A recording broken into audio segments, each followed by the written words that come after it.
কিছুদিন আগেই তো তামিম ইকবাল একটি সাক্ষাৎকারে বলেছিলেন এই দেশে 1-2 জন ছাড়া প্রপার কোনো ব্যাটিং কোচই নাকি নাই। কোনো প্লেয়ার যদি ব্যাট প্যাচে পড়েন তবে কামব্যাক করার সময় কাদের কাছে ট্রেনিং করবেন, তাদের মানই বা কেমন, আর রুট লেভেলে তো নাকি বেসিকেই হয় ভুল। আজকে ভারতের সাথে ম্যাচ হারে শান্তর প্রশ্নবিদ্ধ ক্যাপ্টেন্সির পাশাপাশি ব্যাটারদের ব্যাটিং অ্যাপ্রোচ নিয়েও বলার আছে অনেক কিছু। তবে শুরু করতে চাই বাংলাদেশ ক্রিকেটের ঘরোয়া লিগে প্রপার ব্যাটিং কোচের ভয়াবহ অভাবের কালো দিক নিয়ে। আসসালামু আলাইকুম, আমি সুরঙ্গ মাসুদ। স্পোর্টস 360 এর আজকের প্রতিবেদনে আপনাদের সবাইকে স্বাগত। তামিম, সাকিব, মুশফিক বা মাহমুদুল্লাহরা যখন খেলতেন তখন দীর্ঘদিন আন্তর্জাতিক ক্রিকেটে খেলে তারা প্রাইম সময়টায় ভালো ব্যাটিং অ্যাডাপ্ট করে নিয়েছিলেন। কিন্তু মডার্ন ডে ক্রিকেটে যেখানে প্রয়োজন রেডি প্রোডাক্ট, সেখানে আপনি চাইলেও ইন্টারন্যাশনাল ক্রিকেটে অপরিপক্ক প্লেয়ার দিয়ে চালাতে পারবেন না। আর লিটন, সৌম্য, শান্ত যেখানে 8-10 বছর ইন্টারন্যাশনাল ক্রিকেট খেলে ফেলেছে, তাদের ব্যাটিং অ্যাপ্রোচ, শর্ট সিলেকশন কিংবা স্কিল আপনার চোখে দৃষ্টিকটু লাগতে বাধ্য।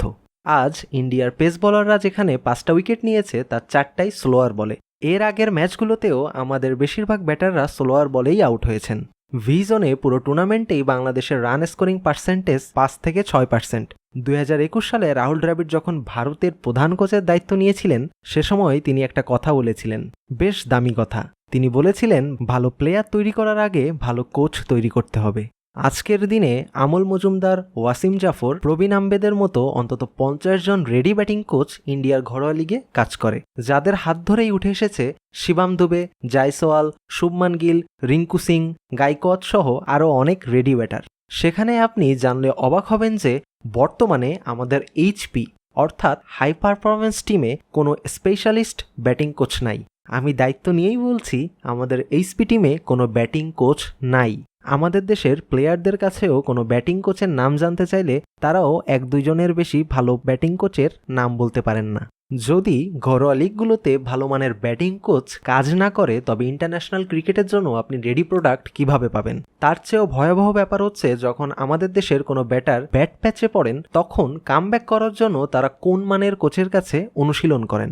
এজন্যই দিনের পর দিন কেটে যায়, কিন্তু শান্ত, লিটন, সৌম্যদের ব্যাটে উন্নতি দেখা যায় না। আপনি বুকে হাত দিয়ে বলুন তো, বিজয় ও ইন্টারন্যাশনাল ক্রিকেটে যতটুকু সুযোগ পেয়েছেন তা কি কাজে লাগাতে পেরেছেন? নতুন কোনো টপ অর্ডার প্লেয়ারও কি আপনার চোখে পড়েছে যে ইন্টারন্যাশনাল ক্রিকেটে চ্যালেঞ্জ নেয়ার মতো? তাই তো আমাদের ওই লিটন, শান্ত, সৌম্যতেই ঘুরপাক খেতে হয়। আজকের ম্যাচ নিয়ে বেশি কিছু বলতে চাই না, তবে আজকের ম্যাচে প্লেয়ার সিলেকশন ও গেম অ্যানালাইসিস নিয়ে যথেষ্ট প্রশ্ন করার জায়গা রয়েছে। ইন্ডিয়ার বিপক্ষে 2 পেসার নিয়ে খেলাটা কতটা যুক্তিযুক্ত সিদ্ধান্ত তা জানা নাই। শরীফুলকে ইন্ডিয়ার বিপক্ষে সবাই মিস করেছে। তাছাড়াও এমন স্পোর্টিং উইকেটে মুস্তাফিজ যে কতটা অসহায় তা পরপর অস্ট্রেলিয়া ও ইন্ডিয়ার ম্যাচে আরও স্পষ্ট হয়ে গেল।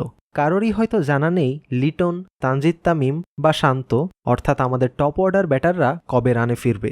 ইংল্যান্ডের ক্রিকেট লেজেন্ড মাইকেল ভনের মতো আপনিও হয়তো আজকে শান্তর ক্যাপ্টেন্সি দেখে অবাক হয়েছেন। এমন ট্রু স্পোর্টিং উইকেটে যেখানে অন্য দেশের ব্যাটাররা 180 থেকে 200 রান করে, সেখানে বাংলাদেশের ব্যাটাররা করে 140 থেকে 150 রান।